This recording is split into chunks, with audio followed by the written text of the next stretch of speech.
Écoutez, les dossiers communément appelés dossiers anticorruption ou dossiers de la décennie vient de connaître un nouveau dénouement par l'ordonnance de renvoi devant la juridiction de jugement, qui est une juridiction criminelle, qui a été instituée par la loi de 2016, qui avait été adoptée et qui s'inspire largement de la Convention internationale contre la corruption.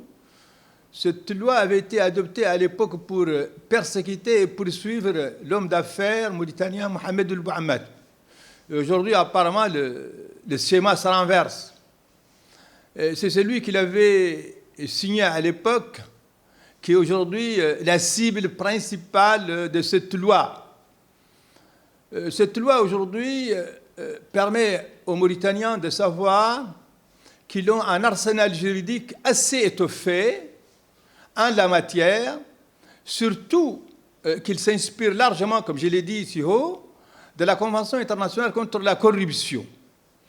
Et donc, la juridiction sera saisie dès lors où cette ordonnance sera définitive, c'est-à-dire s'il y a appel de cette ordonnance après l'arrêt de la Cour d'appel et éventuellement de la Cour suprême si celle-ci est saisie. Et à partir de là,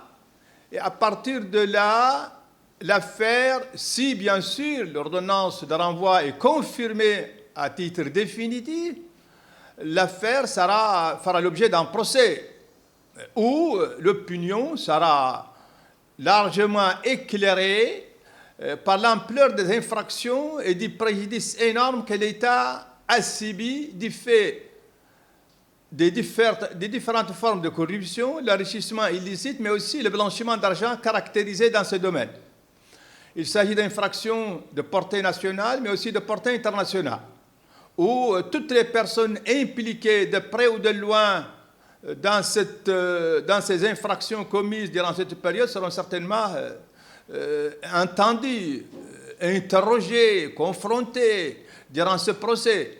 Mais aussi, des commissions rogatoires continueront à être balancées partout, à l'intérieur du pays, mais aussi sur le plan international, pour essayer de détecter, de découvrir tous les biens qui ont été enfouis quelque part dans différents pays par l'auteur principal et les auteurs de toutes ces infractions. Donc l'opinion sera normalement bien édifiée, parce que les journalistes seront certainement là, et toute l'opinion saura quels sont les biens que détiennent toutes ces personnes. Surtout, n'oubliez pas, et que c'est une règle fondamentale en matière de corruption, la règle est renversée. Il appartient aux fonctionnaires de justifier l'origine de ces biens. Donc, c'est à lui, ce n'est pas au procureur, ce n'est pas à la partie civile de prouver l'origine de ces biens. C'est à lui de prouver l'origine de ces biens pour savoir est-ce que ces biens lui appartiennent légalement ou non. Il y a 11 personnes en sus de l'ancien président et une personne morale. Cette fameuse ONG qui s'appelle Rahma, qui avait été créée par le fils décédé de l'ancien président.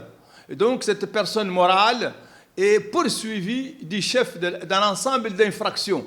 Et c'est en application de la loi, parce que cette loi permet de poursuivre les personnes morales dès lors où elles ont commis des infractions de type corruption, comme c'est le cas de l'institution, de l'ONG qu'on appelle Rahma.